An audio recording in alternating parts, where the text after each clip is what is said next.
یوسف علیہ الصلاۃ والسلام پر جو زلیخا لٹو ہو گئی تو شہر کی عورتوں کو اس پر اعتراض نہیں ہوا کہ یہ لٹو کیوں ہوئی ہے. انہوں نے کہا کوئی بھی کسی بھی ٹائم کسی پہ بھی لٹو, یہ ہمیشہ سے ہوتا آ رہا ہے, کوئی بھی کسی بھی ٹائم کسی پہ بھی لٹو ہو سکتا ہے. لوگ مجھے کہتے ہیں ہماری بیگم صاحبہ وہ فلاں سے بڑی فری ہو کے بات کرتی ہیں, وہ غیر محرم مرد ہے, وہ کہتی ہیں وہ میرے بھائیوں کی طرح ہے. تو میں کہتا ہوں بھائی دیکھو میں بدگمان نہیں کر رہا آپ کو, لیکن یہ یاد رکھو کوئی بھی کسی بھی ٹائم کسی پہ لٹو ہو سکتا ہے. اس کے لیے میرڈ ہونے یہ شرط نہیں ہے, انسانی جذبات کسی بھی وقت پھسل سکتے ہیں, تو احتیاط کرو. بیگم سے بولو جب تمہارا کوئی لگتا نہیں ہے تو کیوں باتیں کر رہی ہو بھائی اس سے, لگتا ہو تو نہیں کرنی چاہیے زمانے میں, سوائے بھائی جو محرم رشتے ہیں بس, اس کے علاوہ نہیں. اور میں تو یہاں تک کہتا ہوں کہ جو شیخ جوان ہو, جوان لڑکی اس سے اصلاحی تعلق بھی قائم بولو بھائی نہ کرے, نہ وہ شیخ اور مرشد اگر جوان ہے ینگ ہے تو جوان لڑکی کو اس سے اصلاحی تعلق میرے خیال میں اس زمانے میں درست نہیں, کیونکہ وہ شیخ آدمی پہلے ہے, شیخ بعد میں. واقعات ہر جگہ ہو سکتے ہیں, کچھ بھی ہو سکتا ہے. اس کو نہ ہوا یہ لٹو ہو جائے گی, شیخ صاحب کی آواز بہت اچھی ہے, اسٹائل بہت اچھا ہے, یہ سب چیزیں چل رہی ہیں مارکیٹ میں. اور لٹو ہونے کا کوئی فائدہ بھی نہیں ہے. شیخ صاحب نے کون سا اس سے شادی کرنی ہے؟ یا تو چلو لٹو ہوئی, شیخ صاحب کو کہا میں لٹو ہو گئی ہوں آپ پر, شیخ صاحب نے کہا چلو اسلام میں 4 کی اجازت ہے, دوسری آپ سے ہو جائے گی, وہ بھی شیخ صاحب نے کرنا نہیں ہے. تو فائدہ کیا؟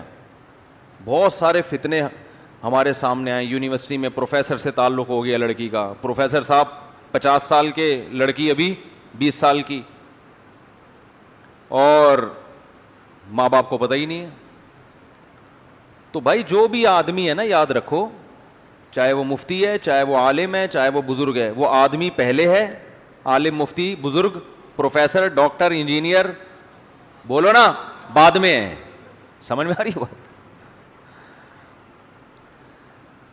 تو احتیاط. کسی نے کیا کہا ہے نا کہ اگر رابعہ بصریہ جو اللہ والی تھیں, اتنی بڑی بزرگ خاتون تھیں, وہ اور حضرت حسن بصری جیسے بزرگ تنہائی میں جمع ہو جائیں تو شیطان ان کو بھی نہیں چھوڑے گا, وہاں بھی وار کرے گا. کیونکہ نیچر سے تھوڑی لڑ سکتا ہے انسان, نیچر سے تھوڑی لڑ سکتا. وہ ایک صاحب مجھے کہنے لگے وہ ایک فلاں بزرگ ہیں, وہ لڑکیوں سے احتیاط ہی نہیں کرتے, دائیں بائیں لڑکیاں بیٹھی رہتی ہیں ان کے. اور تو ان کے مریدوں سے ہم نے کہا کہ آپ کے جوان لڑکیاں صبح شام آپ کے بے پردہ ہو کے آپ کے سامنے بیٹھتی ہیں, کوئی آپ کو تکلیف ہی نہیں ہوتی, تو آپ کے شیخ صاحب احتیاط نہیں کرتے. تو انہوں نے کہا ہمارے شیخ صاحب بہت بزرگ ہیں, بہت کیا ہیں, نیک. مجھے بتا رہے تھے, میں نے کہا وہ آدمی ہیں یا نہیں ہے پہلے یہ بتاؤ. اگر آدمی نہیں ہے تو بزرگ ہونے کی پھر ضرورت نہیں ہے, پھر جتنے بھی برے ہوں بٹھا دو. اگر آدمی ہے اور پھر یا آدمی ہو اور اتنی لڑکیاں دائیں بائیں گھوم رہی ہوں اور ان کو کچھ ہو ہی نہیں رہا, تو کچھ مسئلہ ہے پھر ان کے ساتھ. پھر ان کی بیوی کو بھی اعتراض ہوگا ان کے اوپر. تو نیچر سے نہیں لڑو میرے بھائی, جو تمیز سے زندگی. اسلام دین فطرت ہے. اسلام کیا ہے؟ دین فطرت. اس نے وہ باتیں نہیں کی ہیں جو ہوائی آسمانی باتیں ہوں. اور دوسرا اس زمانے میں وہی بات جو میں گھوم کے بار بار لاتا ہوں کہ نکاح تو کرتے ہی نہیں ہے, محاسبوں مراقبوں پہ چل رہا ہے سارا سیٹ اپ. نکاح کرنے سے بہت فائدہ ہوتا ہے بھائی, آدمی بہت نگاہیں جھک جاتی ہیں. بزرگ کی 4 شادیاں ہیں, پھر بٹھا دو گے, امید ہے اتنا مسئلہ نہیں ہوگا. لیکن وہ خوراک اسی طرح چل رہی ہے, انڈے پراٹھے,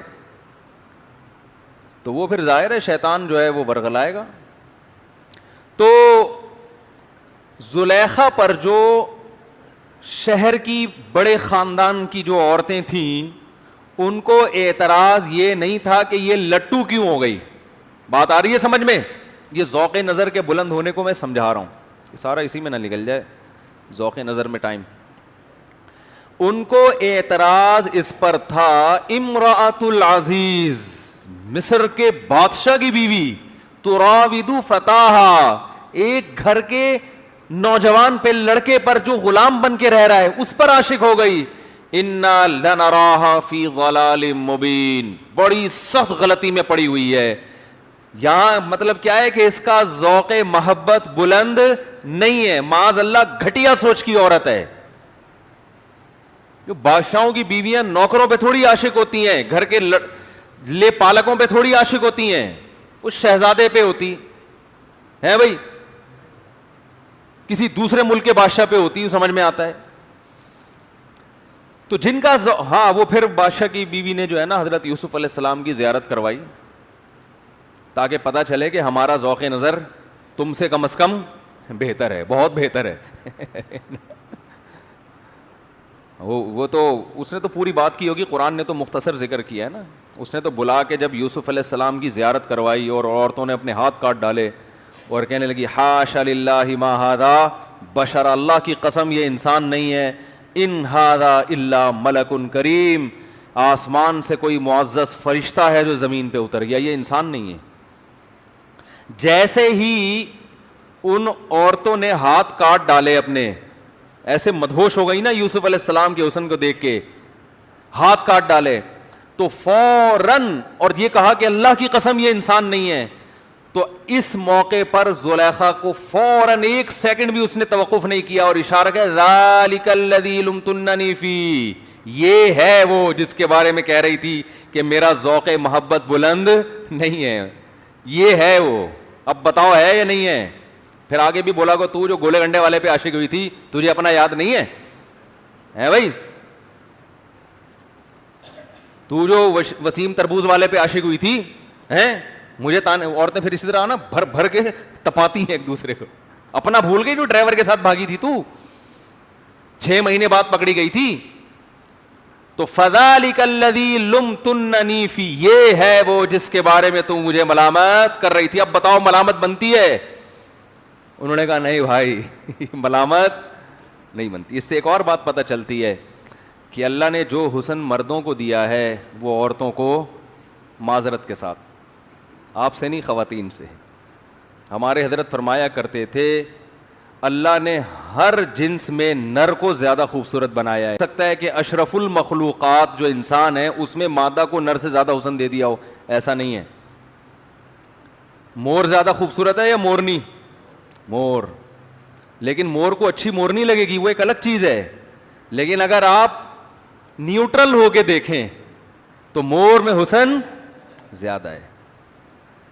تو اللہ کا ایک نظام ہے بنایا ہوا. تو اگر کوئی نیوٹرل ہو کے دیکھے نا, یعنی انسان کے علاوہ کوئی اور مخلوق دیکھے, تو پھر وہ یہ فیصلہ کرے گی کہ انسانوں میں بھی مردوں میں حسن عورتوں سے زیادہ ہے. وہ کیوں ہے, وہ ایک لمبی کہانی ہے. پھر کیسے آپ کہیں گے نہیں بھائی وہ تو وہ اتنے بڑی بڑی مونچھوں والا آدمی, وہ چنگیز خان کا چھوٹا بھائی, وہ کہاں سے ہو گیا؟ حسن اور جمال الگ الگ چیزیں ہیں. جمال حسن سے اوپر کی چیز ہے. اللہ نے مردوں کو جمال دیا ہے, جمال. اس کائنات کے سب سے جمیل صاحب جمال رسول اللہ صلی اللہ علیہ وسلم تھے, اور حسن اللہ نے اکیلا یوسف علیہ السلام کو جتنا دیا, حدیث میں آتا ہے کہ میں نے معراج کی رات حضرت یوسف علیہ السلام سے ملاقات کی. آپ صلی اللہ علیہ وسلم نے فرمایا آدھا حسن اکیلے یوسف علیہ السلام کو دیا گیا ہے, باقی آدھا پوری دنیا میں تقسیم. جو ہم لوگ میں تھوڑے تھوڑے کچھ ہلکا پھلکا سا نور آیا ہوا ہے نا ہم لوگوں کے چہروں پہ, یہ وہ آدھے کے کروڑوں اربوں حصے کیے اللہ نے, تو ان اکیلے کو کتنا ملا؟